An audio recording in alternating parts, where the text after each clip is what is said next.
Mesdames et messieurs, dans le ski test du plaisir de skier 23-24, on va vous parler d'un ski que j'ai toujours boudé dans la gamme Volcool.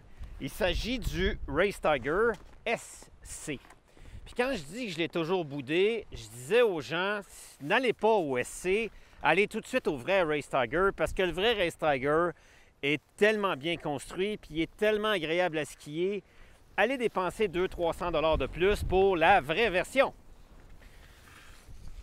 Et quand je regarde le nouveau ski de cette année, là, le SC Race Tiger qu'on appelle le Black, ils m'ont forcé à changer mon opinion à cause d'un transfert de technologie des skis des 4 dernières années chez Volcool. On travaillait beaucoup à développer des nouveaux mantras, des nouveaux kendo, avec une technologie qui se retrouve maintenant sur le SC. Et grâce à ça, le SC, pour le prix, parce qu'il n'a pas toujours monté de prix, il est quand même assez raisonnable par rapport au Race Tiger, est beaucoup mieux construit. Et regardez bien, quand on dit transfert de technologie, vous avez dans la spatule des fibres de carbone qui sont tressées à des endroits très, très spécifiques pour assurer une spatule qui va obéir, alors qu'avant, on avait une spatule peut-être un peu trop permissive, ce qui faisait l'affaire des skieurs un peu moins exigeants, moins performants.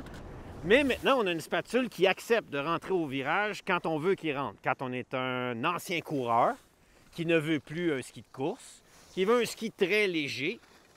Alors, on a un ski qui répond. Deuxième transfert de technologie, c'est qu'on remarquerez que les mantras et que les kendo et les secrets pour femmes ont maintenant une mince couche de titanial sur l'extrémité du ski et on fait la même chose dans le nouveau Race Tiger. Vous allez le voir dans le profil 3D qu'on a toute petite largeur de titanial. Et quand on vient à la fixation, ça s'élargit un petit peu plus. Sous la fixation, oui. Et à l'arrière, on le voit bien encore ici pour venir finir vers l'arrière, de sorte que quand on s'appuie sur l'écart, on a une bonne accroche. Ce qui était le problème avant. Ça fait un ski qui est léger, ça fait un ski qui est performant et qui est quand même très sophistiqué dans sa construction. Encore là, pour des gens qui ont déjà fait de la course ou qui aiment faire des virages dynamiques, parce que là, on est à 12 mètres de rayon ou 13 mètres de rayon, OK?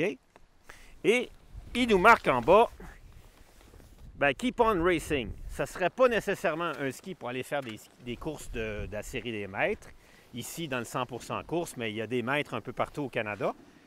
Mais c'est un ski qui permet d'avoir de la dynamite en dessous des pieds quand c'est requis. Vous savez, des journées à Tremblant où, dans l'Est en général de l'Amérique du Nord, où il fait très chaud, puis le lendemain, il fait moins 20, puis là, on se retrouve avec des conditions qu'on retrouve nulle part ailleurs au monde. On n'a pas ça dans l'Ouest, on n'a pas ça en Europe. Il y a vraiment juste ici où on a ce phénomène-là de parfois des averses le jeudi, puis le lundi, il fait soleil, le samedi, il fait soleil, puis il fait moins 20. Là, ça nous prend un ski comme ça pour être capable d'être heureux sur la piste. Après, on a un deuxième ski plus large pour les journées enneigées, les journées de poudreuse. On va vers un kendo ou un mantra ou même plus large. OK?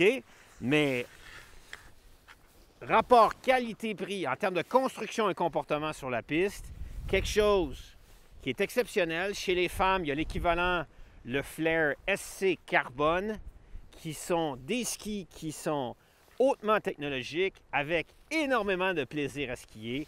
C'est le Race Tiger SC pour la prochaine saison.